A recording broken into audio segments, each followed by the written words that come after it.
the Royal Daily Tea YouTube channel. Please be advised all of my videos are for entertainment purposes only, based 100% on my own opinion, my own theories, and my own research. All of my information can be found on the public domain and falls under the fair use guidelines. Please feel free to do your own research. Hello and welcome back to the Royal Daily Tea. I hope everyone had a lovely weekend and a lovely 4th of July. We have a lot of royal stories to cover, so sit back and relax, grab yourself a beverage, and let's get into the Royal Daily Tea. So one of the biggest stories that dropped this week is that Her Majesty the Queen, her role has formally been rewritten by the palace for the first time in over a decade. The Queen 96 remains the head of state and the head of nation, but her workload is being reduced. Now, Queen Elizabeth has been cutting back her public appearances for several months. We all noticed this, especially during the Platinum Jubilee. We all suspected that after the Platinum Jubilee, we would see less and less of Her Majesty in the public, and that Charles and William are definitely going to be stepping up, kind of fulfilling more of her role as she kind of takes a back seat. So the annual report of the monarchy, which was released as the sovereign grant accounts were announced last week, revealed that the description of the Queen's role as head of state has been changed from 13 bulleted points to a less specific description. Additionally, those duties that she, quote, must fulfill have been removed from the list. Now, Buckingham Palace did not comment on the story, but sources acknowledge there has been a small update in part of the language. In my opinion, they're doing a quiet move behind the scenes. They're basically doing a soft transfer of power, kind of a regency that's not official, and they're having Charles step into the role of king. He's pretty much going to be seen as King Charles, and Camilla is going to be the Queen Consort. Again, it is not officially recognized.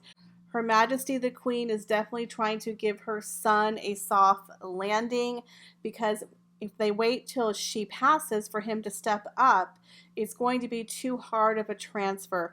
People don't like change, and her being the queen for 70 years, many people equate the royal family with the queen.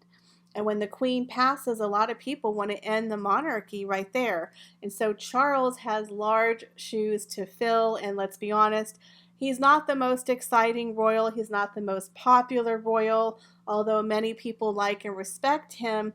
A lot of people would like to see William step up over Charles. So in my opinion, Her Majesty is doing a great job in doing this quiet, soft transfer. She's not making it official. She's not doing a severing of her stepping down and him stepping up. She's basically having Charles and Camilla and Catherine and William step up to the high-profile public roles while she quietly steps back. So now people are more used to seeing Charles and William in those roles as the future kings of England. The first one, of course, was the state opening of Parliament. Most recently, Charles, attended the Royal Ascot in lieu of his mother. So in my opinion, we're going to start seeing the rise of King Charles. So talking about taking center stage, Camilla, the Duchess of Cornwall, is the beautiful cover girl for Country Life magazine. Now, this is in lieu of her 75th birthday. A special royal edition of Country Life magazine is going to be released on Wednesday, July 13th. And Camilla, the Duchess of Cornwall, is going to be celebrating her 75th birthday as the cover girl, and it's also going to mark the magazine's 125th anniversary. Now, the interesting thing about this cover is that Kate, the Duchess of Cambridge, took the photographs. Now, Kate photographed the Duchess of Cornwall at her Wiltshire retreat in the gardens of Ray Mill. You see the Duchess, she is pictured sitting down on a bench holding a basket of beautiful flowers. For the photograph, the Duchess wore a cornflower blue dress, which looks to be floor length. And in my opinion, Camilla looks wonderful in blue. Now, keeping in the garden theme of the magazine, the dress was decorated with little white flowers. The white flowers also boasted flecks of pink, which added a further pop of color to the dress. Camilla paired the floral print dress with a soft baby blue cardigan. I love the fact that she looks so relaxed. She just looks like I'm sitting in my garden and my daughter-in-law is taking my photograph. Wonderful. And a lot of people, they made fun of Kate. Waity Katie doesn't have a career, Waity Katie. But Catherine actually studied photography, and if you've noticed throughout the year, she's taking stunning photographs of her children throughout the year. She has really stepped up as a photographer, and I think these photographs of the Duchess of Cornwall are absolutely stunning. So I think Harry and Meghan are playing a very dangerous game. They've been playing with us for the past 2.5 years, and quite frankly, they're very confusing. They're so contradictory and hypocritical that it's like, what do you want? Like that movie in The Notebook. What do you want? Like, literally, what the hell do you want from us? Because I'm confused. You don't want to be a working royal. Titles aren't important to you. You want your privacy. You leave the royal family. You move to America. And then you come over here and you use your titles. And you want all the pomp and circumstance. And then you want to be a movie star, and then you want your privacy, but then you leak photos of your kids, and then you don't put photos of your kids, and it's like weird. I don't understand them. Honestly, 2.5 years, it's like, what the hell do you want? Just be clear. It's so annoying how they tiptoe. Everything's a secret. We're victims. Oh, we're just trying to help everyone because we're so nice. Oh, we're being harassed. Telling people how to police the internet, social media, how to lessen your carbon footprint while we take private jets. We're not royalty, but please call me Duchess. What? Like, I'm confused. So they're playing some really weird mind effing games, if you know what I'm saying, with the royal family, with the people, and with the press. So, of course, we just finished the bullion allegations from the palace.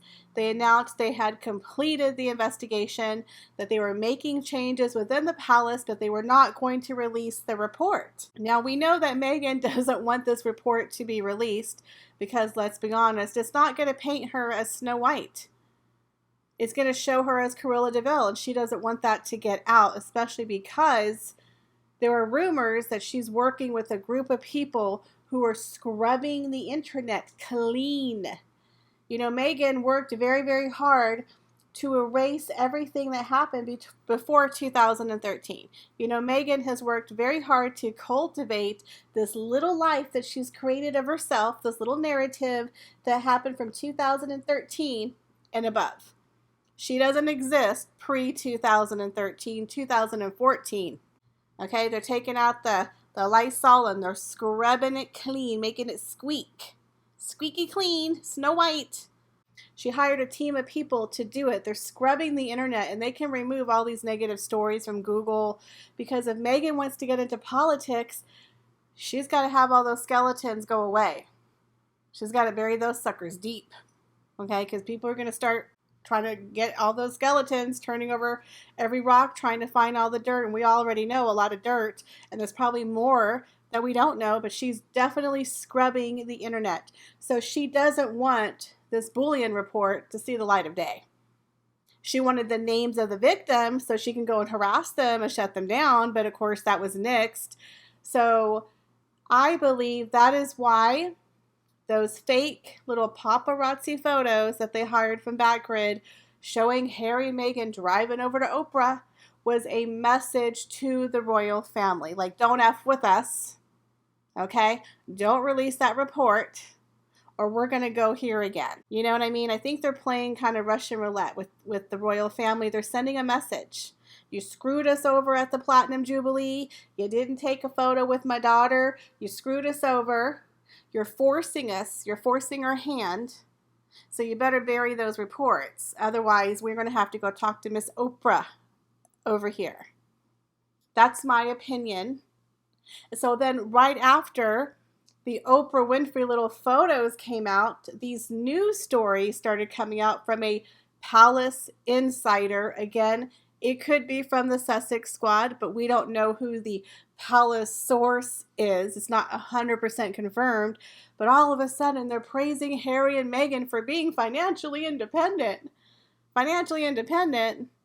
I'm sorry. What? Financially independent apparently has a different definition for them and us, because I don't believe being born into millions of dollars as financially independent. I mean, yeah, you're financially independent because you're wealthy, you're born into wealth, but you didn't make the money yourself. You're not independent because it was already handed to you at birth. When Prince Harry was born, he was born into millions of dollars in a trust fund for just being a prince of the realm. He already had millions of dollars. He also received a huge inheritance from his great-grandmother, the Queen's mother. He received money from his late mother, Princess Diana. Let's not forget Prince Philip just passed. He probably received a couple millions of dollars from his grandfather. We don't know what happened. We don't know what was in the will, but he probably received something from Prince Philip. When he turns 40, he's going to receive the remainder of his inheritance from his great-grandmother, upwards of $20 million. Not to mention, when Harry and Meghan left the royal family for Megxit, his daddy gave him around $5 million as pocket money. Here you go. Put this in your pocket. So he's not financially independent. He's called financially rich. Clear that up here. And then we have Meghan, the self-made first millionaire feminist to marry into the royal family.